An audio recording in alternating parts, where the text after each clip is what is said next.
שלום לכם יוטיוב. כאן איתי בן עמי, כן, סתם איתי. ככה שאנחנו היום נראה קצת איך כמה חרא נטריקס, אני אומר לכם. קודם כל אפשר להפעיל בנודוס חופשי, אתם רואים, אפשר להפעיל פה נודוס, אבל לא כל כך הרבה זמן, שזה אדמין לא עשה. קודם כל אני משחק רק נטריקס כי השרת היחיד שלי זה שתמיד עובד ותמיד כיף בו ואנחנו משחקים בו.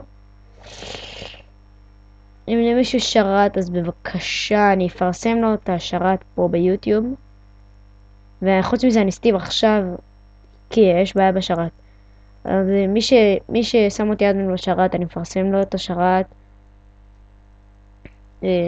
יודעים מה, לא צריך אדמין, אפשר אם אתם שמים קריאיטיב ואיתי וואן ג'וב בשרת שלכם, ובסקייפ קוראים לי איתי מקף 8, זה ככה, איתי מקף 8 ככה. אם תוסיפו אותי ונדבר, ואם יש לכם שרת אז תשימו אותי שם קריאיטיב ואני אפרסם לכם את השרת כאן בשרת ביוטיוב. תודה לכל הצופים, וחוץ מזה אנחנו